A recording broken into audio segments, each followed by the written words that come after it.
여러분, 어느 날 아침에 딱 일어났는데 전 세계의 부가 하룻밤 사이에 7조 달러나 늘었다는 뉴스를 보면 어떨 것 같으세요? 꼭 SF 영화 같은 이야기죠? 그런데 최근에 실제로 비슷한 일이 일어났습니다. 오늘 이 거대하고 미스터리한 숫자의 비밀을 함께 파헤쳐 보겠습니다. 바로 이 숫자 7조 달러입니다. 이게 어느 정도냐면요. 한국 1년 예산의 10배가 넘는 말 그대로 천문학적인 돈이에요. 그런데 이 어마어마한 돈이 마치 회계장부에서 마술처럼 짠! 하고 나타났다는 겁니다. 대체 어떻게 된 일일까요? 아마 지금 다들 같은 생각을 하실 거예요. 아니 이게 말이 돼? 새로 거대한 유전이라도 터진 것도 아니고 하늘에서 돈벼락이 떨어진 것도 아닌데 말이죠. 지금부터 이 미스터리의 실마리를 하나씩 풀어보겠습니다. 자, 그럼 이 7조 달러 미스터리 대체 어디서부터 시작된 이야기일까요? 한번 그 뿌리를 찾아가 보죠. 사건의 발단은 바로 2024년 5월이었어요. 세계은행이 보고서 하나를 딱 냈는데 이 세계은행이 몇 년에 한 번씩 전 세계 경제의 건강검진 같은 걸 하거든요. 근데 이번 결과가 와, 그야말로 세상을 발칵 뒤집어 놓은 거죠. 보고서의 핵심은 이겁니다. 2022년도 전 세계 GDP 총합을 다시 계산해보니까 174조 달러가 나왔다는 거예요. 근데 이게 왜 그렇게 놀랍냐면요. 기존에 우리가 알던 것보다 무려 7조 달러, 퍼센트로 따지면 4%나 경제가 더 컸다는 뜻이거든요. 아니 그냥 계산 방법 하나 바꿨을 뿐인데 이렇게 달라진다고요? 아니, 대체 무슨 계산법이길래 7조 달러라는 어마어마한 차이를 만들어낼까요?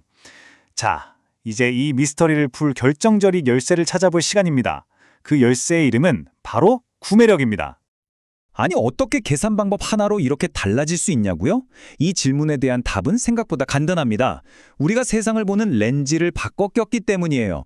경제를 측정하는 관점을 살짝 틀었더니 우리가 전혀 몰랐던 새로운 풍경이 눈앞에 펼쳐진 거죠. 그 비밀의 렌즈가 바로 구매력 평가, 영어로는 PPP라고 부르는 환율입니다. 이게 뭐냐면요. 쉽게 말해서 나라마다 다른 물가를 싹 다 반영해서 돈의 진짜 가치를 따져보는 거예요. 예를 들어 볼까요? 미국에서 5달러짜리 커피 한 잔이 한국에서는 5,000원이다. 이러면 PPP 관점에서는 1달러가 1,000원의 힘, 즉 구매력을 갖는다고 보는 거죠. 금융시장에서 매일 바뀌는 환율이랑은 개념이 완전히 다른 겁니다. 이 둘의 차이는 아주 명확해요. 우리가 보통 아는 시장 환율이 주식처럼 매일 막 널뛰게 하는 금융시장의 얼굴이라면 PPP 환율은 우리 동네 마트 물가처럼 실제 우리 생활에 훨씬 더 가까운 얼굴인 셈이죠. 그래서 나라별로 진짜 경제 체력이 어떤지 비교할 때는 이 PPP가 훨씬 더 정확할 수 있다는 거예요. 세계은행이 바로 이 생활 밀착형 렌즈로 세계 경제를 다시 쫙 들여다본 겁니다. 자, 그럼 이 새로운 렌즈로 세상을 다시 보니까 과연 어떤 그림이 나타났을까요? 세계 경제의 순위가 막 뒤바뀌었을까요? 이 변화의 중심에 있었던 나라들, 지금 바로 확인해 보시죠. 와, 여기서 진짜 놀라운 결과가 나옵니다.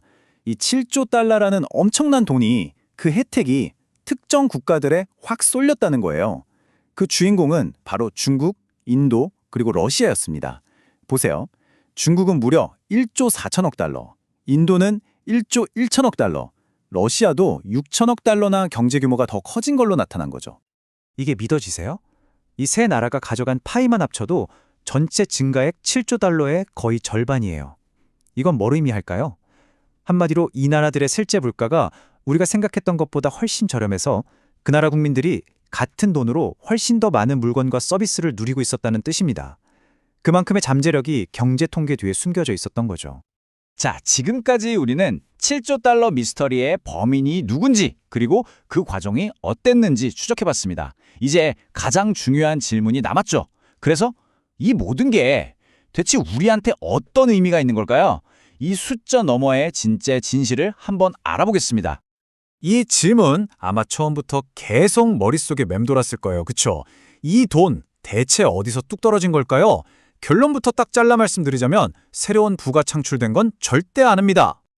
핵심은 바로 이겁니다. 전 세계의 돈이 가진 힘이 평균적으로 4% 더 강해졌다고 다시 평가한 것과 같아요.